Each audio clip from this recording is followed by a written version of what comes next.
right. Welcome everyone to another Learning Tech Talks, where I am continuing on my adventure of living at the intersection of business, technology, and the human experience. And for those of you who may have missed the post leading up to this, or may be new to watching or listening, this today, I don't know if it's technically officially today, but today I'm celebrating 4 years of hosting this live stream, which is a little bit bizarre, actually, as I think back on that, because I can't believe it's been that long. So thanks, first of all, one, to everybody who's been here for the journey. I know some of you, probably some of you who are tuning in now, have been longtime followers of this. I just want to give a special shout out to everybody who's been here for this from the very beginning, but also to those of you who are new to it. I know the show continues to grow, and I appreciate all the feedback and input that I get from folks on this. And I continue to hear different stories along the way of how people are finding value in this. And it continues to be an evolution, which I'll talk about here. But again, thank you to the awesome community of people who have been here and supportive throughout the whole thing. So yeah, I know, boss, you're one of those long timers, and it is inconceivable where we are today. So thanks to all of you. And again, this is going to be a bit of an interactive one. I've got a lot, which is why I started a few minutes early and I booked some extra time because I will likely go long on this. But as I get into it, for those of you who don't know, since there may be folks who are new to this, just a little bit of the history, because I want to set the table for what's ahead. And I also have some asks for those of you who are watching and listening, whether you're listening or watching live or catching this later. So for those who don't know, I originally started this as a way to help bridge the gap for professionals in the field to understand how technology was changing and how to stay up on it and where it was going and the impact that had. And it was something that formerly people were originally reaching out to me on an individual level. And as you know, if you follow any of my stuff, I'm pretty busy and it was becoming very time intensive. And so I actually started this as a way to, one, help democratize access to me and my insights on some of this stuff, because I have a passion and a knack for this space. So that's where it started. But it's been interesting watching the show change and evolve. And if you've listened for a long time, you may have started to see some of the changes that have happened. And while it originally started purely talking with learning technology practitioners or vendors on what their technology products are, the show has continued to expand far beyond the walls of learning technology, which is a trend I'm going to talk about in terms of some of the major shifts I've observed over the years. So you'll see that some of that change was very intentional, and some of it just happens to be how the market has been moving and some of the bigger gaps that I'm seeing in the space of business technology and human experience. So some of that, but you're going to continue to see that trend. So if you originally joined the show because you were really interested in specifically learning technology, my goal as we move into the future is to preserve some of that, because it is an important factor. And I do think how we develop people and the impact technology has on that is a really important thing for people to know, but not just for learning professionals. And if you've listened to the conversations and how they've evolved a bit, that is a recognition of this greater need outside of just learning practitioners to understand that.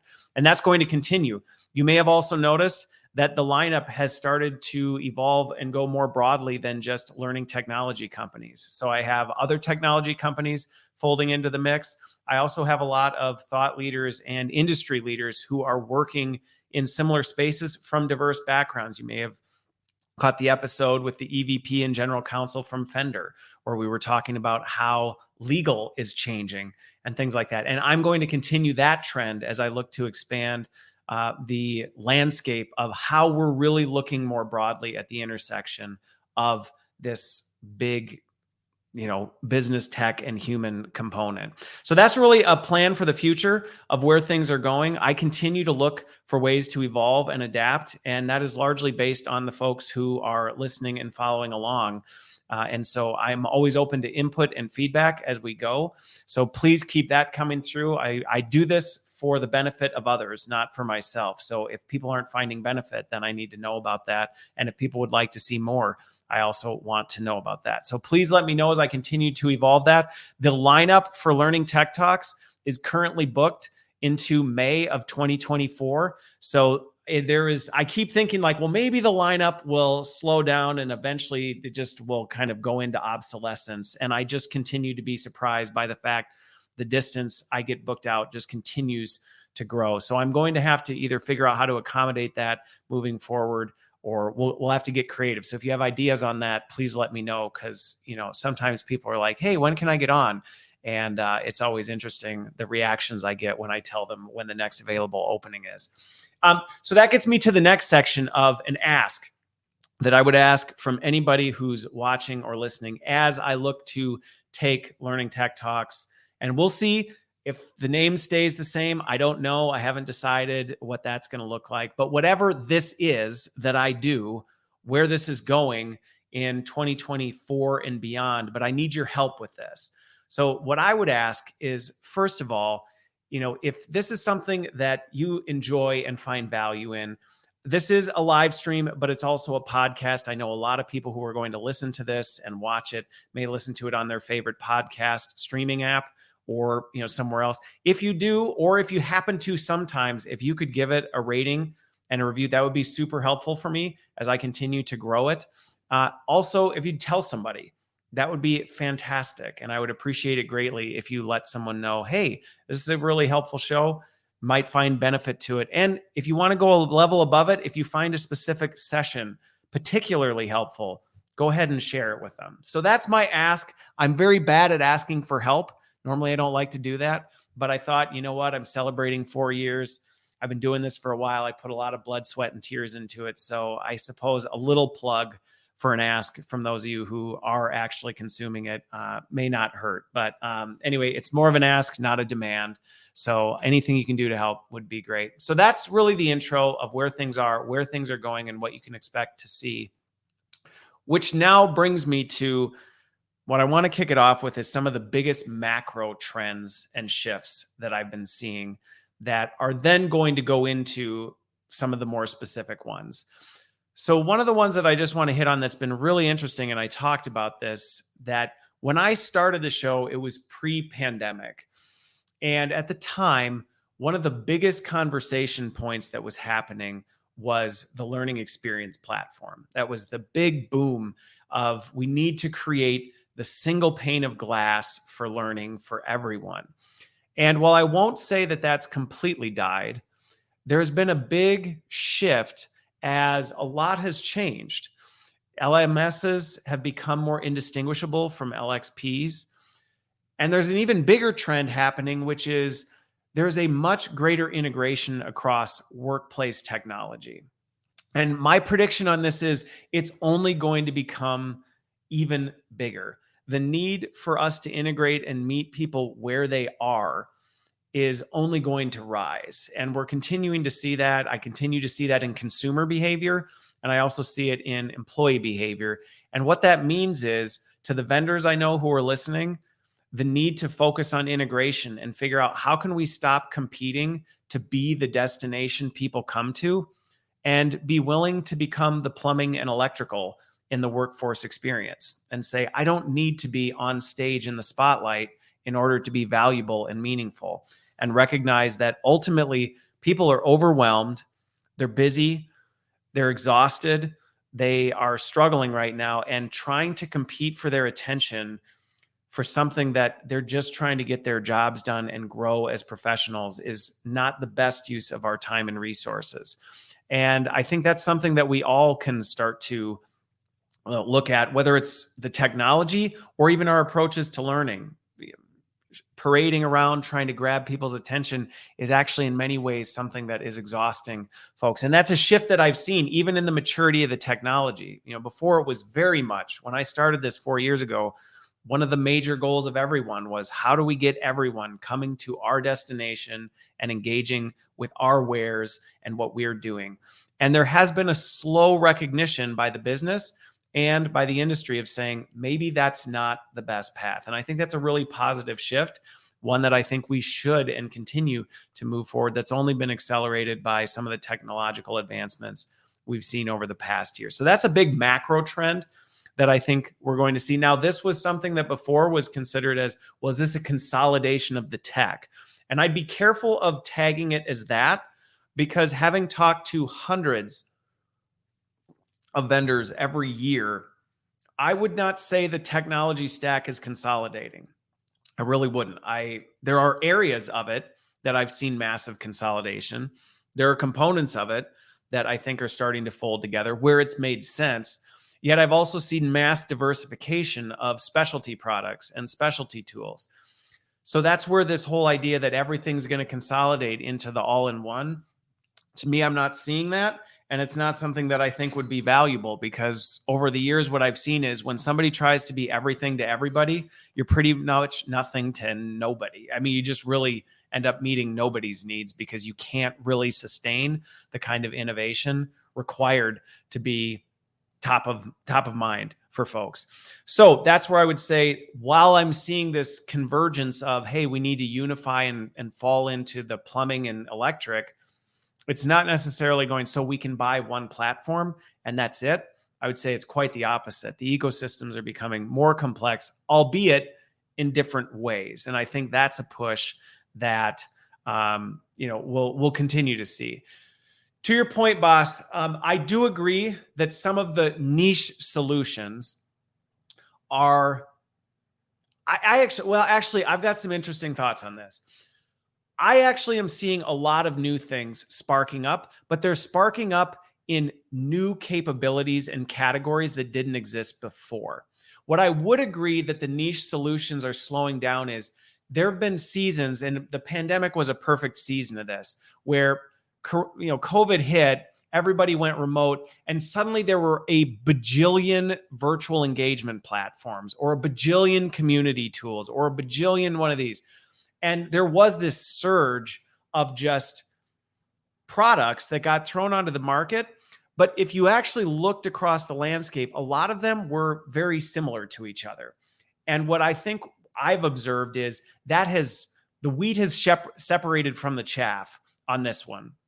That has consolidated down. We've seen a lot of these. People have recognized there's market saturation in some of these air quote niche markets that really actually had a sizable number of tools in there. What I continue to see, which is actually really encouraging to me in a lot of the conversations I have, is there are still a lot of new innovations in different areas where you went, whoa, where did you come up with that? That is something that currently categorically does not exist today, or it's something that there are no other competitors on the market. I can actually think of a number of vendors right now coming to mind, not even just specifically to learning, that are doing something that really no one else is doing. Now, I will say it's stagnated a little bit, and I think this has to do with the investment market from the VCs and how that has changed. If you talk to people who are in the tech space, there has been a bit of a slowdown from venture investments, which has its effect on things. But I continue to be encouraged by some of the innovation that continues to spark up. But I do agree there has been a thinning of the herd in many regards. But to me, that was a natural occurrence because we went through almost this hyper growth of solutions that blew up and everybody was creating something. And I just think back to a couple of years where I would be on calls talking to vendors and they would go, I have this great idea. And they would pitch it to me and I would go, you and 37 other people I've talked to in the last week who saw this unique market, which isn't really that unique anymore. So I think that's some of the trends that I'm seeing from the vantage point that I'm sitting on. But again, always open to insights from other folks who are also doing something. So boss, thanks for chiming in. And I would encourage everybody who's on, if you've got thoughts along the way, feel free to jump in. I love taking the comments interactively. Something else that's been interesting on a macro trend, which isn't surprising, and it is. So I started the show, pandemic hit, whole world blew up, everything went digital. And that goes to what I just talked about in terms of market dynamics with some of these solutions that popped up. The whole world went digital, almost on steroids. And then there was this, because it was such an urgent rush to do this, there wasn't always the thought and intention put into how it was done. It was just, it had to get done. And that's not a fault or throwing shade on anybody. In some regards, some of this stuff just had to happen. And as a result, there were things that got missed. and experience degraded. And some stuff just flat out sucked because it got thrown into this new world so quickly. I'm now seeing things start to swing back into a more, what I would say, healthy mixed approach with some opportunities. There is a little bit of the nostalgia kicking in and continuing to kick in, but I've actually almost seen that fully right size now. So we went full digital, things slowed down. People suddenly craved, oh, I just wish things could go back to the way they were. And then it was interesting to observe things start to swing back to the way they were. And then people went, I guess this wasn't really all that great in the first place. So that recognition started setting in, and it has left us where I see us now, which is almost in this, okay, the way we used to do it wasn't as great as we thought it was. The hyper shift to this extreme spectrum wasn't quite as valuable as we thought, and we missed some things. So then we tried to go back. It didn't really work. We recognized the world had changed and there was no going back. So now we're in this strange liminal space. And believe it or not, a lot of people mistake me and think I'm anti-in-person, which I'm not. But what I'm seeing now is, and I will say this is a skill opportunity that the industry and just people in general need to figure out, is truly hybrid experience. I am all for maximizing the possibilities of in-person interactions when it works, while at the same time recognizing when it works is almost never going to be universal for everyone. And so how do we find this sweet spot of saying, yeah, let's leverage this to the nth degree while recognizing there will be exceptions. And technology, the benefit of where technology has come is we now can actually say, and that's okay. If you can't make it, you don't have to either be completely left out and ignored or given a lunchbox version of the steak dinner. And to me, that's a fantastic place for us to be. I think what I'm observing is our skills still need to catch up with that. And that's not just us. People in general need to catch up. Businesses need to catch up with that. Then there's also just the comfort level with that. We're in this weird space where we haven't quite figured it out yet. And it's been very interesting over 4 years to have watched that whole thing swing through multiple swings of the pendulum and now kind of come back into this middle ground, which I think is probably the healthiest place for us to be. But it's not without opportunity, which leads me to some of the biggest opportunities I continue to see and have seen over the last few years. So one of the ones, and you would probably guess AI will be a heavy talking point in this conversation. However, it's not going to be a big segment of it. I really see it as a red thread that's going to fit throughout the conversation, and I'll talk more about that why. But the reality is, one of the biggest opportunities I've seen, especially as of recently, and this is not new. So for some folks who are thinking this boomed, AI is going to massively disrupt our field, like it's going to massively disrupt a lot of just things in general.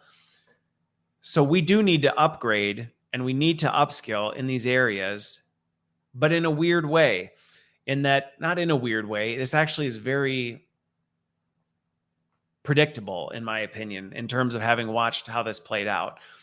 This was coming for a long time. The technology was building up to this day. We're now here and we're only in the beginning of it with a long ways to go yet. But what's interesting about this is where it's forcing us to upgrade is actually on our human and interpersonal skills, which is a bit of a paradox because one might naturally think the need to upgrade because of technological advancement would be to upgrade in the technology, which there is a component of that.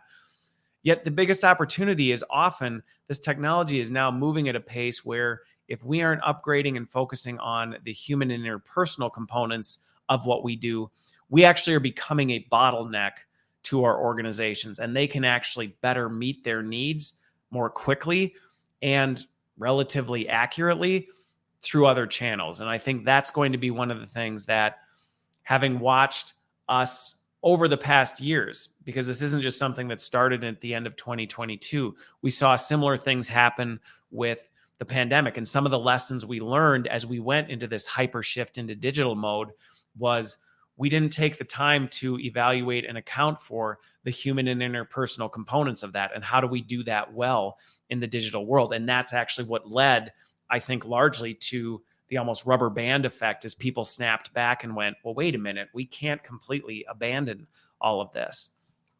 Something else that I continue to see as an opportunity, not only in the technology that we're seeing, but also in the industry as a whole, is we are still way too overly focused on the knowledge acquisition component of learning, which is too bad because the capability and the potential for technology to get us out of that pothole is at a maturity level that we can. The excuse of, well, there's just no way, it's not scalable, we don't have the resources, that excuse has gone the way of the dinosaurs. And we have an opportunity to catch up and do more in this, because we can do more than just deliver more interesting, more personalized content to be consumed. We can do a lot more with that. And while I think this is where it's gotten better, how we're doing it, I'm seeing significant improvements in the way we develop content, the kind of content we create, the speed at which we create content, which are all good things. We are doing another good thing that I think is an opportunity, continues to be an opportunity, goes back to what I said before, of not trying to get people to come to us to find that, but to bring it to them where they are. That's still an area that continues to be an opportunity. But I think one of the biggest ones that even supersedes that is there's still just way too much of a focus on building people's knowledge set and not translating that over to skills, which gets to, there's a lot of talk about 70-20-10 and a lot of talk about, oh, we need learning in the flow of work and on the job and how we do that. But we still put way too much emphasis on the 10. And what I just said before of the knowledge acquisition piece is part of it, but it's only one part of it. So there is, yes, I would say an overall trend that over the last 4 years, I've still seen a heavy emphasis on, hey, how do we create better content, faster content, more personalized content to be consumed, which to me is that 10%.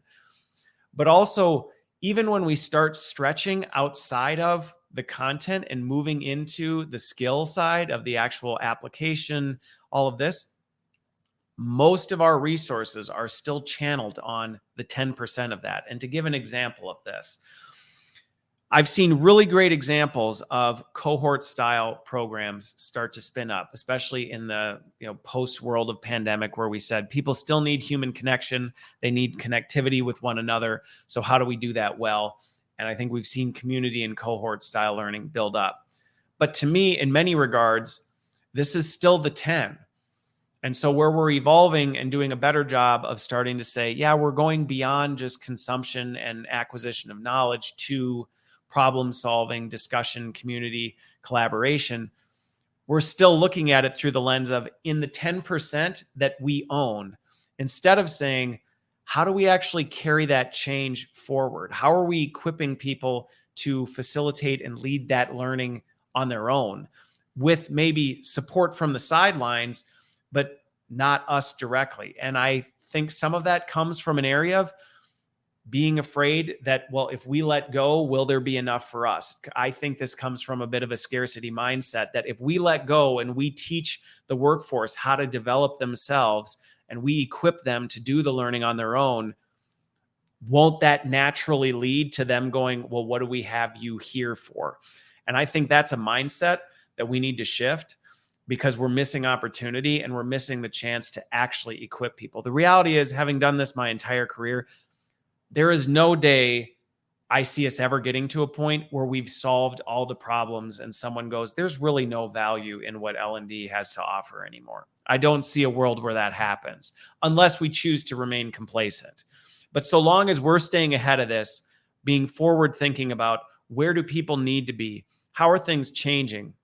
To give a good example of this, let's say pre-pandemic, we had nailed skills in an organization. Let's say an L&D organization had nailed skill development for the company everywhere and had done it in a 70-20-10 mindset where they had equipped everybody to go, you don't even need us anymore. we have built ourselves into obsolescence. The pandemic hit, it created a whole new set of opportunities for L&D to lead the charge and say, the way people are going to have to do this now has fundamentally shifted. The rules have changed for the game. We have to be there to figure out what that looks like so we can prepare and equip the workforce. And I use that as an example to highlight sometimes what contributes to, well, but if we give away too much, eventually people will stop coming to us. My experience over and over and over and over again is there is an abundance of things to give, and there are always new opportunities and new challenges that will present themselves. And this fear of, well, but if we let them do it, they won't do it quite right, and maybe they won't need us anymore and they won't come back, is actually quite the opposite. I've found over the years, the more I give away, the more I equip others to do things on their own, the more they come back and go, we're now faced with a new set of challenges. You were the one that helped build the framework and the scaffold that helped us get through the last one. Can you do it again?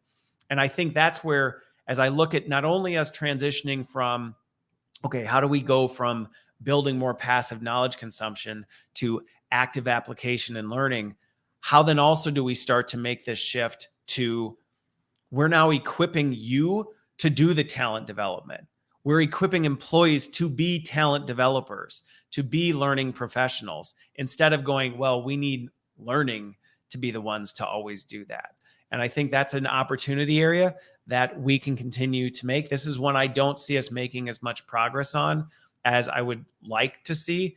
And I think some of that largely comes from this fear of the uncertainty of, well, will there be enough left for us? And I think AI has only exacerbated that, because there is this fear of, well, now AI is doing things that we used to do. So will we reach a point where people say, I don't need that anymore? And I just don't see that unless we adopt complacency, which is a risk for everyone, not just our field. The other one is there's a lot. So I'll close that one out. The other biggest opportunity, macro scale, is there is still a lot of talk about skills. There is still very little progress on the actual connection of skills to the work. It's happening in pockets. It's happening in certain areas, but the narrative and the lingo and talking about this as a trend that organizations are doing and learning organizations are trying to solve is largely still platitudes.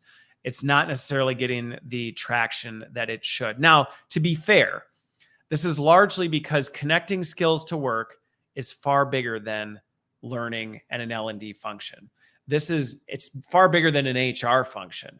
This is an enterprise function, which is why becoming a skills-based organization is in many companies a board level priority for the organization. It's not something that any one person owns, which is great, and it's challenging at the same time, because I think that's one of the reasons we're seeing so little progress is everybody knows it's important. Nobody's really clear on who's on first and who's going to do what and how this whole thing is going to play out.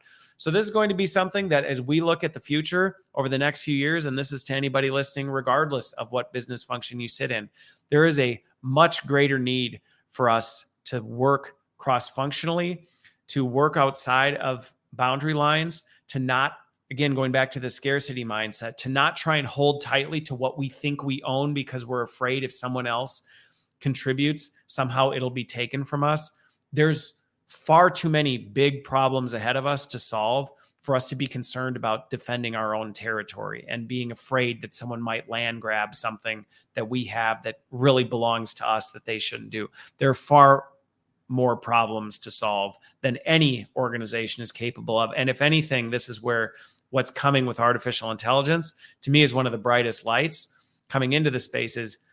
To me, it's the only way we make any progress. The capacity on human potential cannot keep up with the pace. And artificial intelligence, to me, is the only thing that will give us enough nitro in the tank to actually boost us to a point where we may actually have a hope of catching up, potentially even getting ahead if we're really smart about it.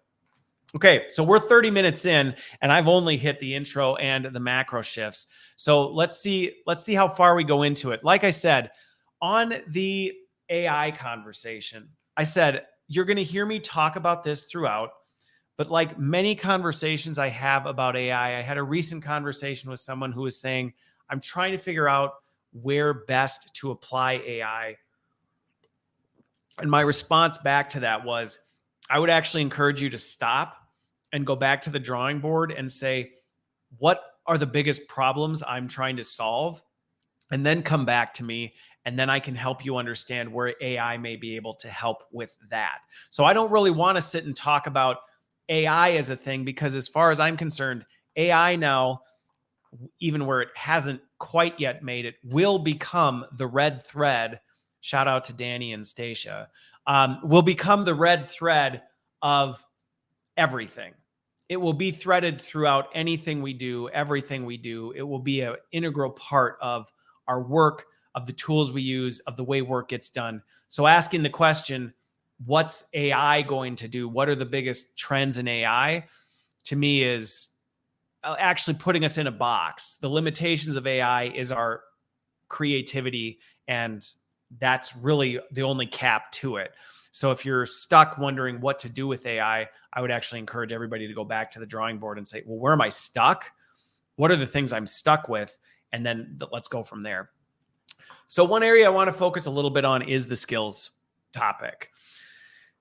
I get that skills, and this again goes to some of the reflections and things I'm seeing. I understand the complexity of trying to address skills. It's something I myself wrestle with on a regular basis because it's not something we can really fully own. But the excuses for not being skills focused are quickly diminishing, even in areas where you go, well, it's bigger than just us. I'm continuing to see, and this goes back to Boss, your earlier comment on, are there less niche solutions? I would say no. Are there more really unique solutions popping up that I go, wow, I haven't heard of somebody actually doing that, which is really unique. There are tools that are actually starting to specialize in analyzing skills and connecting those skills to business problems so that you can start to identify where are there gaps in the workforce and what do they need to do to close those gaps. And that is something that can be owned in the silo of L&D. So even if you're in an organization where you say, well, but skills is maybe talent management, or skills is part of workforce planning, or it's part of the business function. Yes. And there are enough technology platforms that are becoming democratized to a point where you can actually start to explore, listen, maybe I can't solve this for the enterprise, but I know I'm tasked with solving this skill gap for this problem. Could I be looking at technology that can quickly help me diagnose let's do a rapid assessment of what is the current skill set of the people who are being targeted by this? What gaps do they actually have? And what are the best solutions they need to close that gap? And how can we use artificial intelligence to automate that? Because that level of personalization has historically been unattainable. It just really has, unless you were and honestly, even in organizations that had the financial and people resources to do it, you couldn't get people's attention long enough to actually pull it together. And I think this is where artificial intelligence is really changing the skills game, because we can do rapid analysis of where do people sit, where do those gaps lie, and what available resources do we have that can help close it so that we can then post measure, did the gap close? And to me, this is something that is still vastly underutilized, going back to it's one of the greatest opportunities I see and continue to see over the entire space of workforce tech, because this isn't, again, just a learning problem. Skills especially is a business problem. And that's something that not enough technologies are actually starting to lean into, whether it's learning or workplace tech, of saying, what are you really trying to do? What do you need to be able to accomplish that? Hey, here's where you're falling short, and this will close that gap for you. And the capabilities there. So anybody who says, well, we just can't, there's just no way we can do it, having had these conversations and seeing what it is far more accessible, and it doesn't require some massive enterprise system implementation to pull off. So it's actually, I'm actually seeing, going to the skills one, I'm actually seeing small to medium-sized organizations leapfrog some of the big enterprises who are stuck in the bureaucracy of the way things have always been done, because they're tapping into some of this and going, you know what, we don't actually have to go through these nice phases that historically you've had to go through to reach a level of maturity to get there. Instead, we can go, hey, these new tools and techs are here. We can actually just jump over all the messy middle. Let's just skip the messy middle and go right to the end. So I'll stop there on the skills piece. Something else that's been interesting to observe that really didn't, I will say this, it still doesn't speak well from a stage because I don't know, it doesn't have the flashy, cool appeal that some of the other stuff does. But there has been a massive rise in learning operations. And you will find in this session, I'm not going to mention vendors because I don't want it to seem like I'm biased towards anyone, because I'm not. But there has been this greater recognition that the way we run our functions, and to be fair, this is not just learning. This is every business function. I am watching an overall workforce trend that organizations are recognizing the way they run their operation is actually what's determining their bar for success. Now, you may hear that and go, duh. However, historically, it's one of the things where people never have time to get to that, to do the self-reflection and analysis on how do we actually get work done in our function? And again, not limited to learning and development. I think a lot of organizations, what I've seen in talking with business leaders and folks from around the world, is there's this greater recognition. Hey, you know what? Maybe we need to look in the mirror and clean up our kitchen before we start figuring out how to plan a 5-star banquet. Like I said, though, this topic is not necessarily always a fun one to dig into. There's always other things we can do to get distracted. But the nice thing that I'm seeing from a tech standpoint is this recognition is starting to drive tech companies to recognize, hey, this is an actual opportunity area in industries.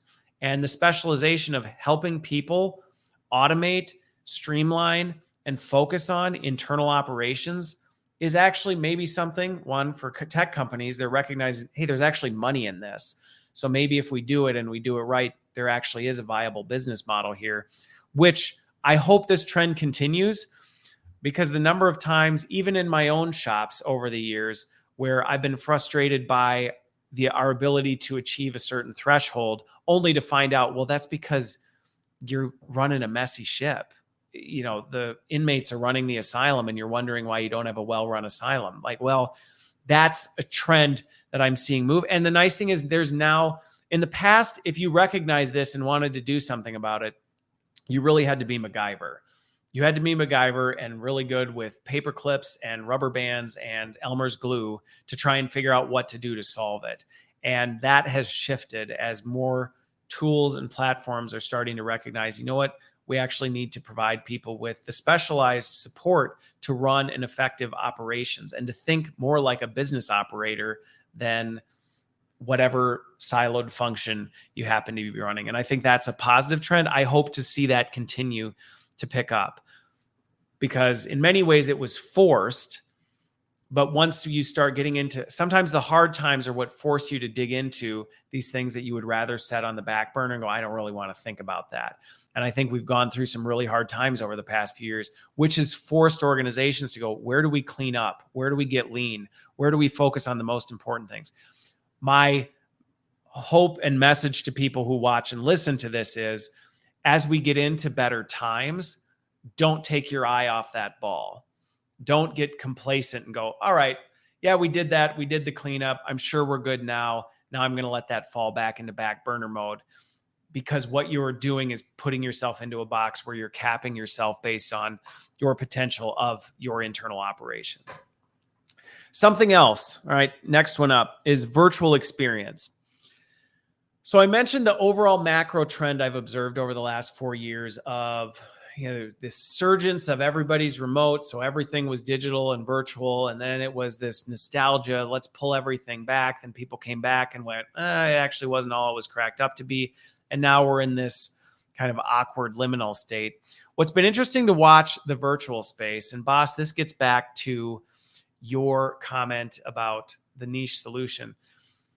There was this surgent to get virtual and digital right, but it was all done so fast that everybody was just making it to the end of the day.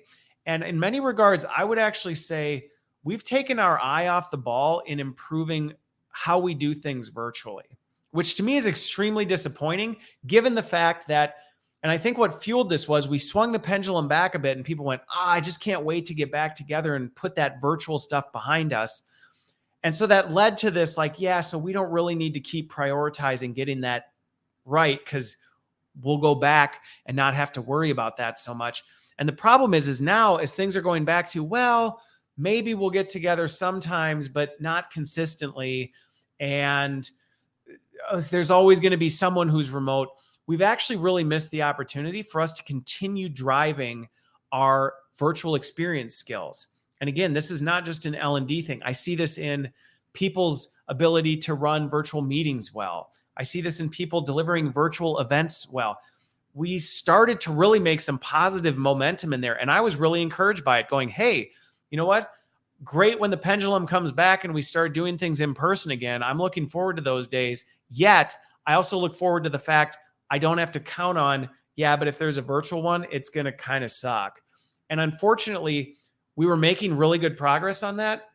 And it seems like as a whole, our eye came off the ball when it was like, yeah, good enough, which is really disappointing because the technology, I saw it both on the technology space and the resource and skill upgrading space. We all just kind of went, I think we've gone far enough with it. And I think we can go so much further. I don't know about anybody else, but I still, when I attend virtual meetings or I attend virtual events, I go, there's still a lot of room for improvement here. And we can do so much better. And as the expectation of truly hybrid experience, I'm not even going to say hybrid learning, hybrid experience of regardless of where you are, you should still have a first-class experience. There is so much room for improvement. And going back to the red thread of AI, this is a huge opportunity area that I see for AI, because one of the things that I think consistently makes people struggle to upskill in virtual delivery of anything, meetings, anything like that, is the fact there's just a lot more going on. I mean, I just think about, myself when I'm running a virtual meeting, even right now as I'm doing this, my daughter's texting me, asking me if I can turn off a filter that I have going. And so there's just a lot more going on. There's comments coming in, there's people asking questions, there's things like that make it harder, which AI is actually fantastic for assisting with, because it's actually able to take on some of those robotic things like monitoring people's interaction and listening to the conversation and seeing, hey, what's really being discussed? Are there some things that we should surface to the top? As an example, could we use AI to monitor chat threads? I think of the upcoming microlearning conference that's coming. By the way, if you're not registered, check it out. But that chat feed is insane. It is almost impossible hosting that thing to keep up on things. AI would be a fantastic tool to look at what are the trends in these massive things and then surface to a facilitator, what are the most common things coming up? What are some of the biggest questions people are discussing in the chat to make it more seamless?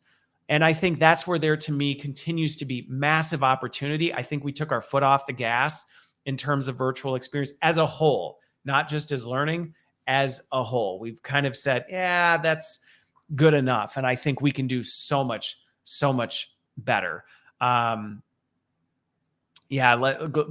good question here. Yeah. So that's the thing.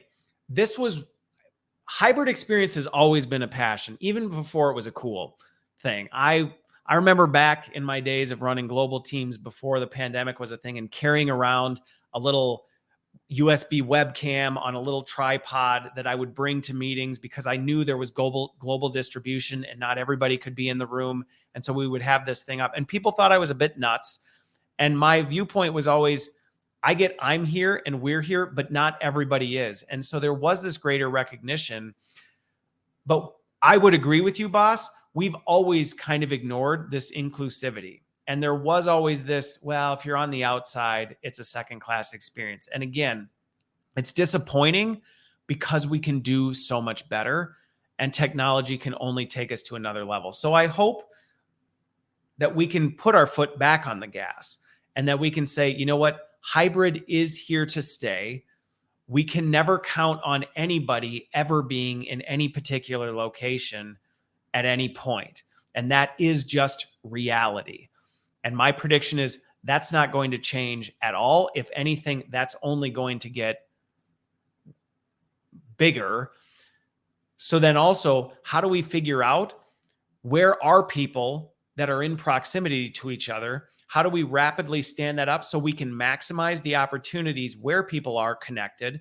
Because I see this now. I talk to people where they're like, I'm in the same office. I don't even know who's in the office because it's such a scatter shot of who's here on what days and whatever.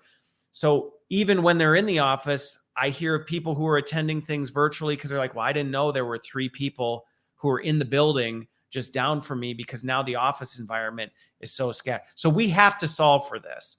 We're going to get to a day, and everybody knows I've got a bunch of little kids, and I talk about this. They're probably going to tell me when they get older how much they were annoyed by how much Dad talked about this stuff. But I talk about the fact that they're probably going to think it's strange that we ever at one point in time cared about where people were. And I think we need to get ahead of that.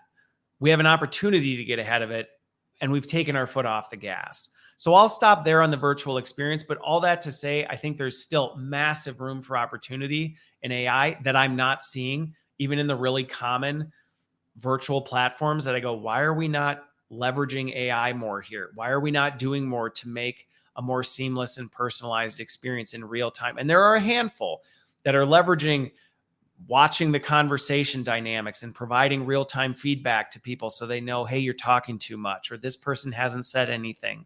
Be sure to engage them. But there's so much more that we could be doing with it that I think is getting missed. I want to talk about adaptive learning because in some ways, adaptive learning has largely stayed the same because it was already pretty good. So when I think of adaptive, there's different categories. And so when I think of one kind of adaptive is this truly dynamic experience from a knowledge acquisition that is consistently pulsing you along the way and seeing where you're at, testing your confidence and your knowledge and seeing if and I would say that was pretty mature even when I first got into the space. That's where when people were like, oh, AI, this new thing that came, I'm like, AI has been doing crazy stuff since before I was born. So in some ways, adaptive learning is very consistent, and there have been marginal improvements over that, even though it's vastly underutilized. So in some ways, I'm seeing that. But where I would say adaptive from a broader spectrum of true personalization, to me, that still continues to be a massive area of opportunity. Now, some of this goes back to we're still way too over-indexed on knowledge acquisition. And so a lot of when we hear talk about adaptive learning, we're talking about ways to creatively recommend or serve up new content opportunities for people. And again, I'm not throwing shade on that, saying that's a bad thing. There's some real value in helping people cut through the noise of these massive ecosystems of stuff and going, I don't even know what's a priority, to be able to say, hey, based on what you do, based on what you're looking to do, this might be relevant to you. I think there's some real value to that. But I think we can go further than that. And this goes back to some of the broader conversations we need to have, why we need to get outside of our silos and interact with our business partners and our other HR partners, and why we just as organizations need to work better together around what's really going on with work. And we need to deconstruct work and understand what really goes into this so that people can start to not only just personalize what's next up in their learning feed or their news feed, but that people can start to see, here's what I'm really trying to do. Here's what would make me more excited to get out of bed in the morning and go to work. Here are some practical things that you can do, like people you could meet, tasks you could work on, things that you could do to actually build the ability to make that move. And I think this is the kind of adaptive learning that goes way beyond a personalized content experience that continues to, grow. The other thing that I would say with this, to me, the next generation of adaptive learning, like I said, to me, the knowledge acquisition component of adaptive learning is relatively mature. And I've only seen over the last 4 years some relatively marginal improvements in it, which if you were so don't mistake the fact that I've only seen marginal improvements as saying we as an industry or in companies are doing a phenomenal job of leveraging it. Those are two very different things. Okay. Just because the tech is there and we can do it is very different from it's a common practice. And if you talk to the average person and you say, hey, are you getting personalized? Do you feel like the knowledge you're growing is personalized to you? I think almost overwhelmingly you'd get the answer of like, no, I don't. So I wouldn't say we've adopted and implemented this well, but in terms of the tech advancement, in many regards, it's stabilized. To me, the next generation of personalized learning is active learning. We have only begun to see the beginning of this, and the intersection of generative AI and immersive technology, we have not even chipped off the tip of this iceberg yet. And that is something that I'm excited to see. And I hope others start to catch on to this because the tech is still lacking here. I see a vast lack of technology that is actually specializing in active learning. And I also don't necessarily see people really prioritizing that in their organizations and going, no, we need to actually focus on creating active opportunities, whether that's getting people doing real work that's doing it or creating simulation type things and practices where they can actually practice building some of these skills.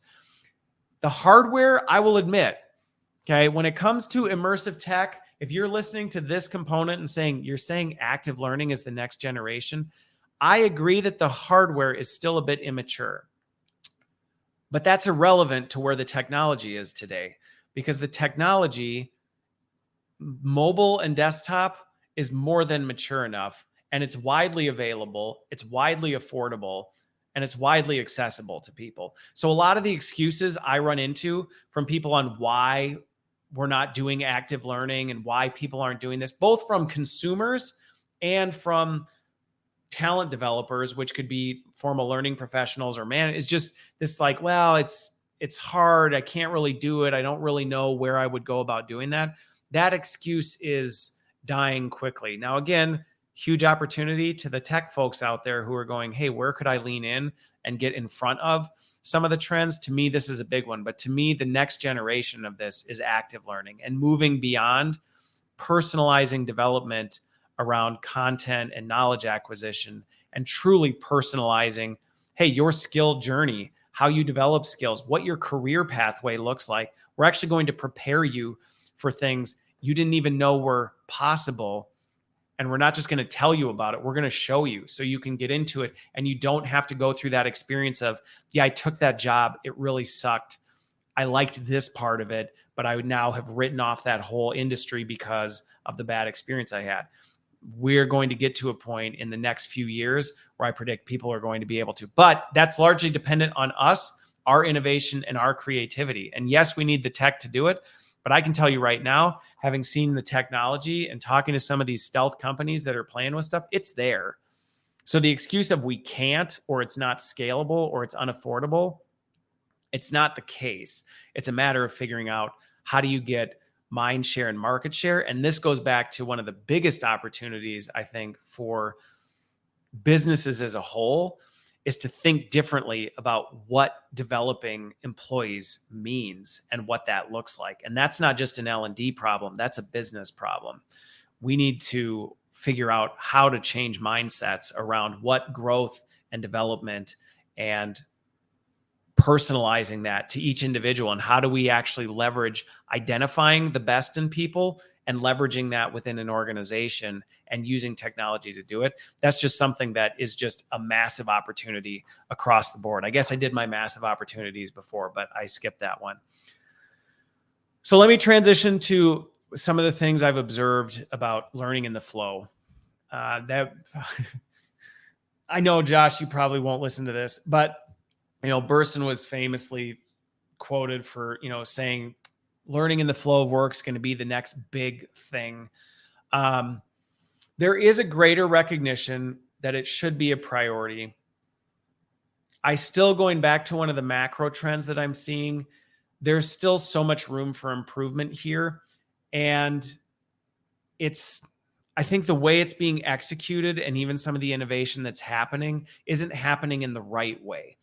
So there's still a lot of like land grabbing for people's attention. Still an emphasis on, okay, we're learning in the flow of work. We have a Microsoft Teams plugin now, or we're integrating into Slack, or we're now making our LMS show things in our company news feed better.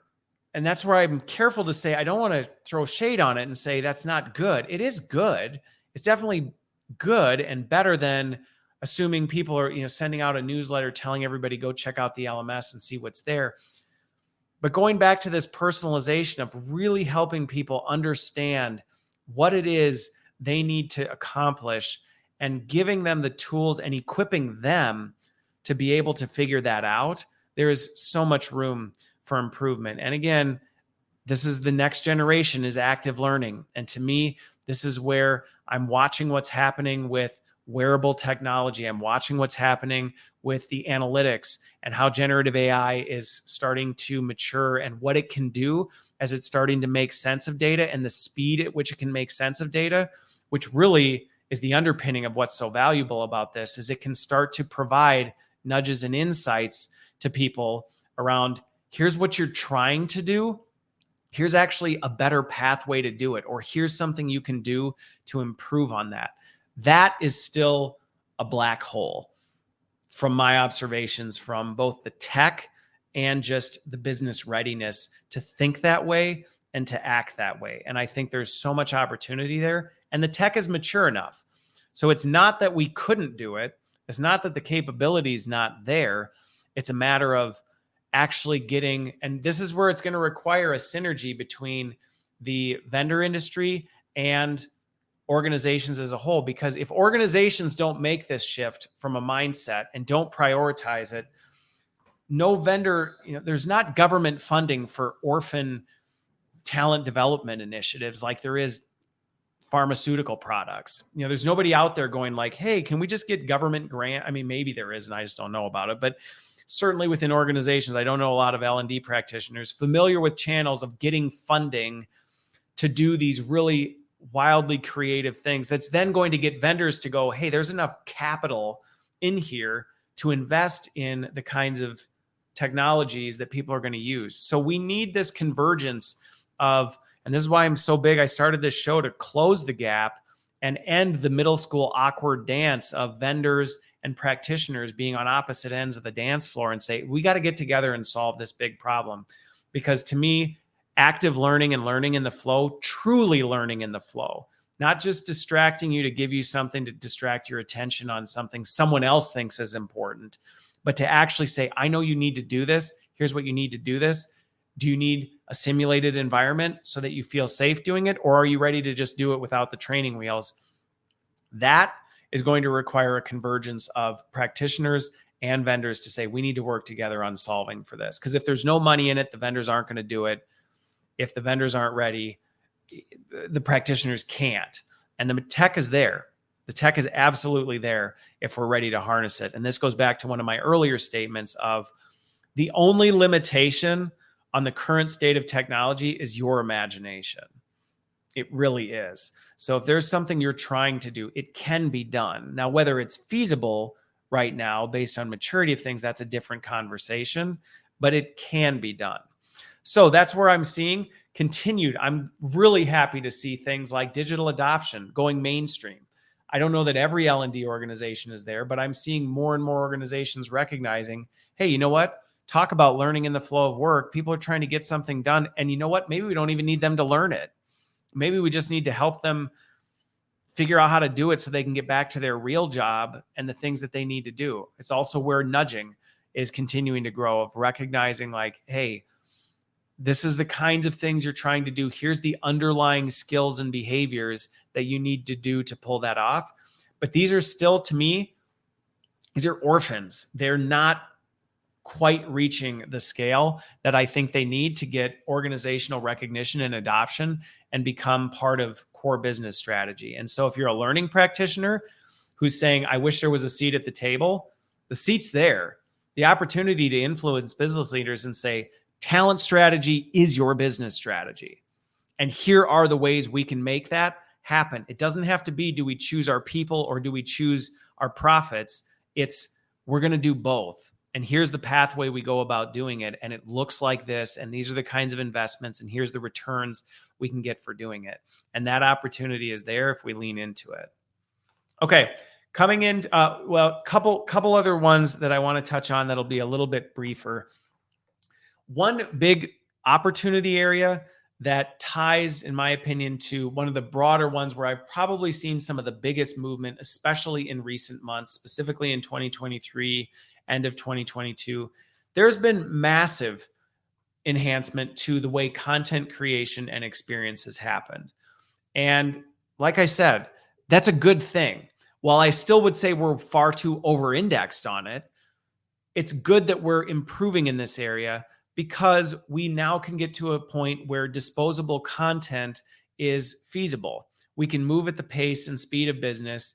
It's more acceptable to say, you know what, we've got this thing. It's got a short lifeline on here. We're not going to spend 3 months doing something with it because we can now create digital content using artificial intelligence very quickly. We can accelerate our development. We can use generative AI to write drafts of our content, to create images and video. Those two, while not quite as mature as some of the actual written form, are coming on the heels. Immersive is coming right behind that. The ability to repurpose content into multimodalities where we can say, I created this thing. I also now need to turn it into a this and a this and a this. So I've got a whole suite of solutions. That is all really, really good stuff. And I think the part that's important for us to make the shift on this is that by doing this, what we need to do though, and this is the opportunity, is we need to, one, recognize that there is more than enough for us to do. So we need to stop just being the bottleneck that does this and starting to teach the rest of the world how to do this for themselves. And that needs to, again, be holding things with an open hand and not afraid of, well, but if they learn, they're going to stop coming to us. No, they won't. They won't. There's going to be new problems to solve that they're not going to be able to figure out. As long as we're staying 10 steps ahead, great. They're still going to come to us because they're going to get hit with a new ton of bricks and go, now how do I dig out of this one? And we're going to be there to go, we actually have the time and capacity to help equip you to do this because we aren't so busy doing this. But the risk we have to do, so one of the shifts is saying we need to not see ourselves as the gatekeepers of this, but how do we actually unlock this? Because there has been so much advancement in content creation and experience that we should be democratizing this to the rest of folks. We should. We should be teaching them how. We shouldn't just be handing them the keys to the Ferrari and saying, go get groceries. We should be actually teaching them to drive and teaching them how to do this. And we have the capability and the capacity to, because if we're doing content creation accurately, it should be freeing up more time for us to do some of these higher order, interpersonal, human type activities. However, our tendency, and this is something that I'm seeing that we have to watch carefully, is we can be so excited about how we're freeing up all this time by automating and improving experience. And it's so much faster. We can do this, in the click of a button, that then we just pile on more. And we go, I can create all this content now, and it's more personalized and it's faster and it's better. I'll just keep doing more of it instead of going, wait, I can do this. That should be freeing up time to do other things, to equip other people to do it, to all of this other stuff. And I think that's one of the watch out points that I have seen over, especially the last 12 months, that as people are starting to adopt and get excited about these new ways of creating content and experiences, one, we don't use that time to be more thoughtful and strategic with the content necessarily. And we also just use the additional time we're given to just churn out more, which at a time when the market and employees are already oversaturated with things that they can't even get their arms around, just creating more stuff because we can is not the best path forward. Might there be times where it is? Yes. Am I excited about the innovations so that when those last minute things spin up and we go, we just have to turn this around really quick to meet this need? that we can do that in a way that's not bureaucratic and we have political junk that just prevents us from actually meeting needs, I think it's fantastic. I think we just need to be really careful that we don't find ourselves in a position where we're so happy to not be busy doing this that we just create more stuff that keeps us busy instead of working on the other stuff. And this is not limited to content creation and experience. I see this happen all the time in many aspects of life where we're so Jack. Oh, yeah. Yeah. So yes, we don't always need more, and faster is not always better. And I know you're being sarcastic, Jack, so thank you for that. But I think that is really the lesson that we should all take from this is just because we can move faster doesn't mean moving faster is a good thing. And just because we can create more doesn't mean that creating more is always better. And I would encourage anyone, regardless of what field, what industry, whatever you're doing, that as we look at this acceleration of change that's happening, we almost need to take time to hit reset and go back to the drawing board and say, where are we using these tools to free up more meaningful work?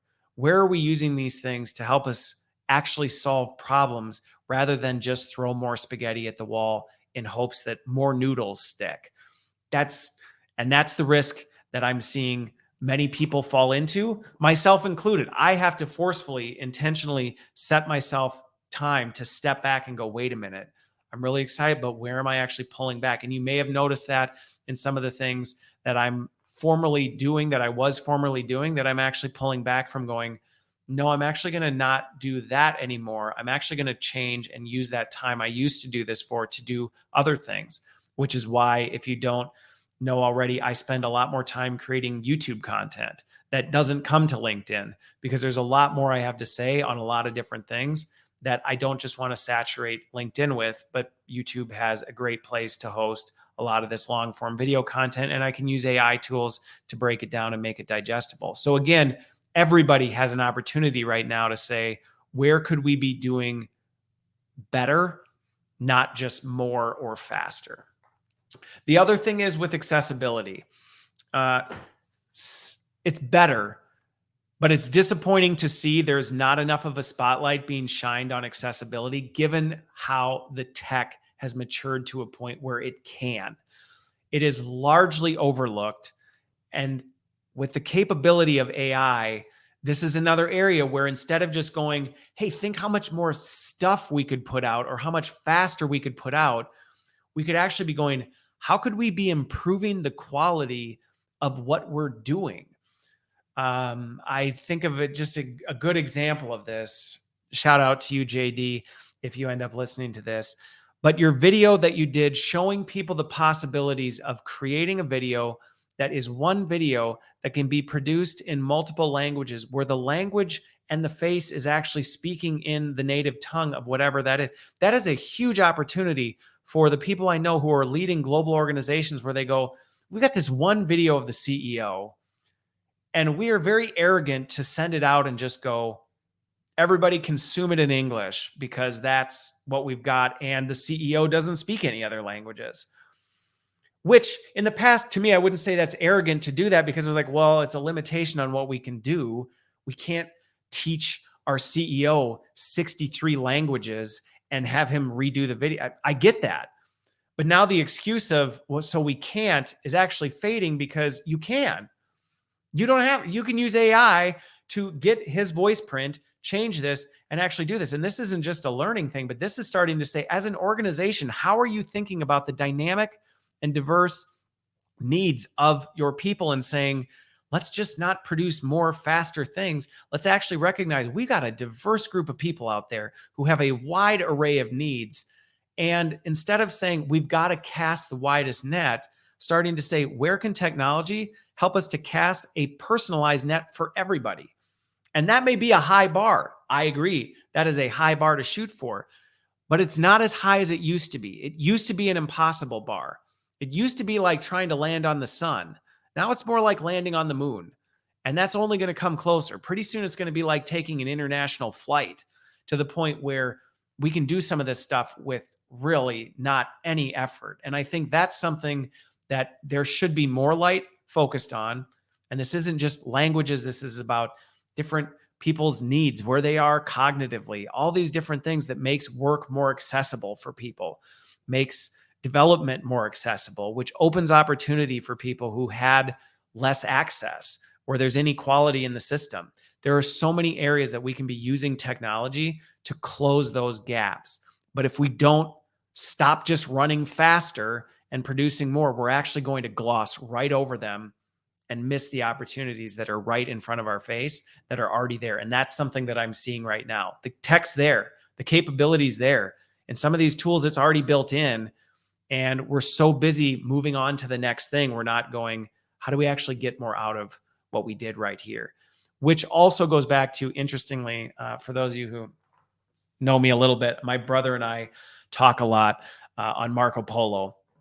And we were recently talking about the trajectory of Saturday morning cartoons and how it very much relates to what we're seeing in terms of some of the macro trends I've talked about today, and how in the early days, something I've been doing with my kids is watching Disney Plus. And I told you I booked extra time. So I'm getting to the end. I can ramble a little bit, but we've recently been going back and watching some of the classic Disney cartoons, some of the classic Donald Duck, some of the classic Disney movies. And it's been interesting to watch my kids' appreciation for the quality and the intention and the purpose that went into that. And we compared that, as we were talking about this, we compared that to some of the trends we're seeing now, where there are so many sources of entertainment and technology is allowing us to churn this stuff out so much faster that the quality isn't necessarily there.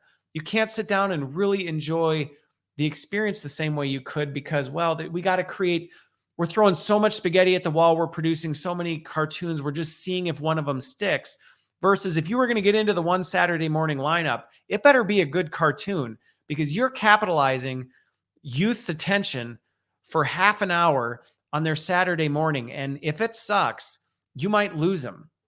And you might lose a generation of kids. There was real stakes to be involved, versus we're seeing some of these things shift. And I think this very much ties to some of the things where we can go, hey, we might lose a generation of employees. We might lose a generation of people because we're so busy just churning out things. They suddenly don't know what's good from bad anymore because we've just turned everything into the ether. So that's just something that I would encourage everybody, as you look forward and you're planning and you're thinking about, where do we really want to invest our time? How do we do a better job of slowing down, being intentional, and using the technology that's ahead of us to enrich experience and enrich what we're doing, and making things more meaningful and valuable to people, not just giving them more. The last one, and then I'll kind of close out, is what I've seen around data visualization and measurement. This has been on my list of opportunity areas for a very, very long time, and it continues to be. However, I will say, first I want to say what I think is good. I am seeing more accessibility to the data that we're creating and more accessible means to get to it. But I would call that visualization over insights and analytics. I'm seeing a lot more visualization. I'm seeing a lot more emphasis on, hey, we're capturing all this data. We probably should do something with it to make it accessible to people so that they can do something with it. Unfortunately, and this is where I don't hold the vendors responsible. This goes back to earlier what I said of, hey, if our organizations and us as practitioners aren't asking more of vendors and we aren't backing it with our dollars, they're not going to do it. Because if there's not value or there's not money in what we're putting forward, they don't have the research. It takes a lot of time and innovation and money to build things. And if it's just on a pipe dream, they're not going to do it. They're not going to get orphan status workplace tech that they just get a grant to go create something because it's good for people. And so when I think about the measurement and what we can do around analytics and insights, a lot of the data we're capturing is still largely inconsequential. It tells us part of a story. It tells us a not a terribly compelling part of the story. And so even throwing heavy analytics on top of it and really diving deep, you can only go so far with it. And so I don't necessarily blame tech vendors right now and go, well, why aren't you providing better insights and analytics to things? I actually, in many regards, look in the mirror and go, where am I actually measuring and building things to capture meaningful data that can then be analyzed and insights can be pulled from? Because at the end of the day, if the only thing I'm thinking about is whether people did it or whether they consumed it, it will be almost impossible for me to ever get any meaningful analytic data. Now, like I said, there have been a lot of improvements on this. So from a tech standpoint, the maturity is there for the technology to provide us with a lot more. With the advancements of artificial intelligence, we can start to get an overall better look into things and start to make better decisions. But going back to, I think, point number 2, the rise of learning operations, our capability is going to be capped by the way we run things. If we're designing things that aren't capturing meaningful data points, if we're not asking people to do things to actually see, are you getting better in this? If we're not providing active learning opportunities, we're actually giving them road and playground to play in, then what really can we expect from the information we get back from that? And yes, is there room for us to tap into some of our external sources for some of that data? Yes. But my observation, and goes out to business leaders as a whole, I would challenge not just learning leaders, but any leader in any organization to be asking, what data are we really even capturing? And are we clear on what we're hoping to improve when we're setting out to do something? Because I can tell you time and time and time again, how many times I've gone down a path and been involved in projects where it's not clear what we're hoping to accomplish from the get-go. And that's not just a learning thing. For the project itself, we aren't clear on what good looks like on the other side. And if we aren't clear on what good looks like on the other side, any data we capture, any insights we get out of this stuff is not really going to be telling us a meaningful story. And so going back to faster and more isn't always better, the same is true when it comes to measurement. The more data we create, the more data we capture does not necessarily correlate to better insights and analytics that we're going to get out of it.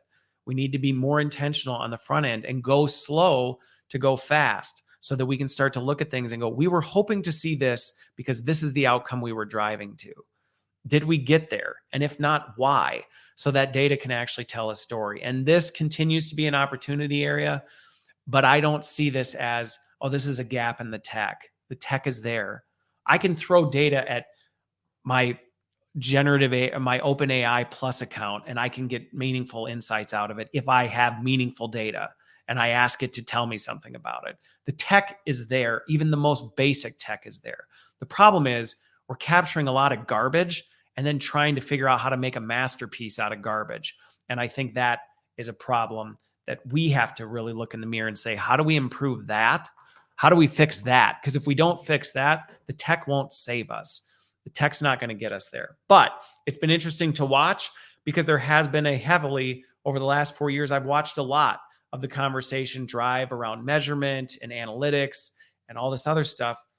I still will say I'm not seeing the internal movement and the internal shift in the way work and priorities happen and that actual mapping on the front end to actually see the kind of change that we should be seeing because the technology's there.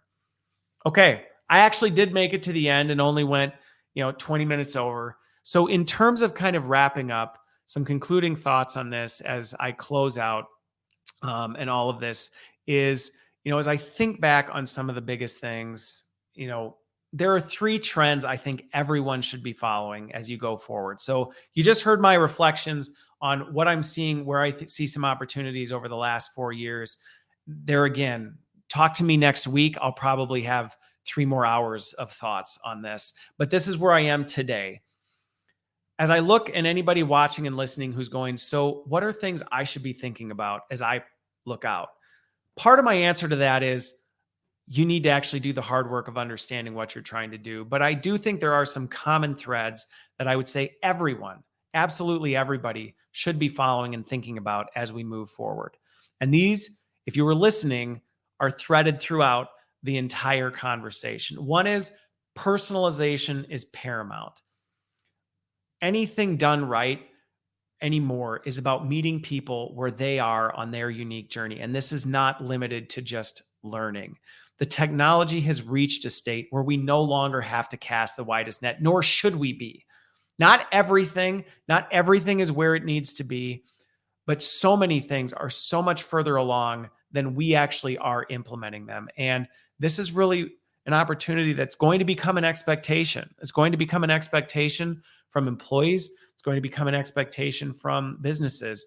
And personalization and how you think about personalization is going to be paramount. So don't get caught up and distracted with the just do more, do faster, do better.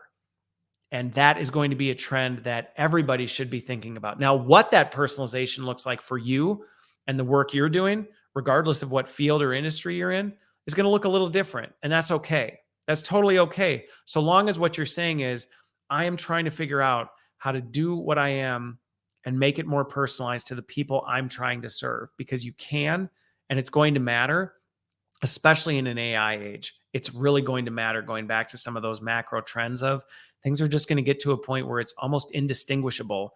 And there's so much noise in the atmosphere, it's impossible to pick those things out. So the things that are going to rise to the top are the things that have discovered how to cut through and actually meet people where they are. So that's something everybody should be thinking deeply about.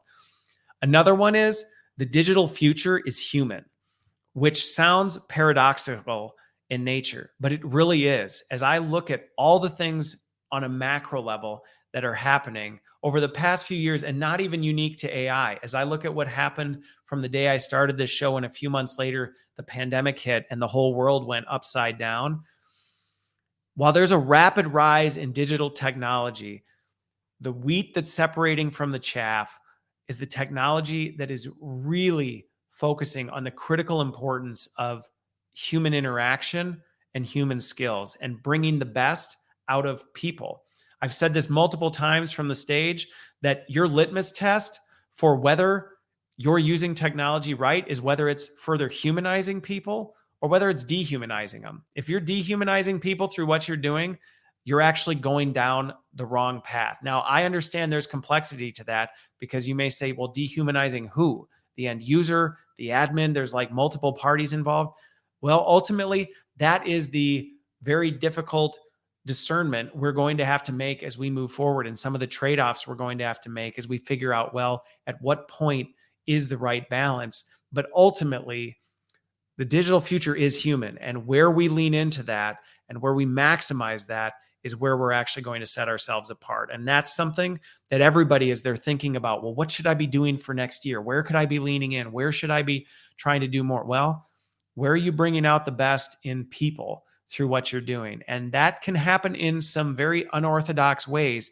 And I've seen over the past probably 10, 15 years, there are times where looking at something, you would look at it and go, well, there's just no way that this innovation or this advancement is going to further humanize it. And to me, every instance I've said, then think harder, because there's a way that you can actually make this better for everyone involved if you're doing it right.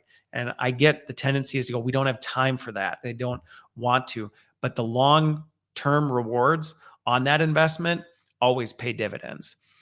The last and fourth is for everybody. This is anybody out there. You have to upskill or risk obsolescence.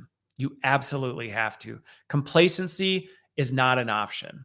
It just is not. You're either growing or you're atrophying. It's just the only way it is. And that's only going to further accelerate, which I get can be exhausting, which I created a video that launches tomorrow talking about, this will be a hot button topic for some folks, talking about learning styles. So there you go. You can mark that on your calendar. I think it launches at 1 tomorrow on YouTube. But my point with this is the need to upskill is going to be paramount for everybody, and not just learning professionals, because the way in which we demonstrate and deliver our skills is going to be changing constantly. We are going to be in a fluidic state with skills indefinitely. And so while there are underlying consistencies, and I guess this is the positive message to put in that, because it can sound overwhelming. And I know there's no shortage of stuff out there that just says everything's changing. Everything you know will be gone tomorrow. There's no consistency. And I continue as I reflect deeply on a lot of different things. There are consistencies in this. So even as you look at your own skills and the things you're doing, there are consistencies underneath that. Again, even going back to the digital future being human, that is a constant. That will be a constant. There are skills and there are things underneath your skills that will remain consistent, but we have to continue learning and growing the different ways we're going to utilize and apply those things. And that's if you're a learning professional, that's if you're an employee in any field, that's if you're one of my kids trying to figure out, hey, how do we actually do this or that? Well, the way we do it today might look a little bit different tomorrow, but what's underneath that and the common skills that go into that are going to remain consistent.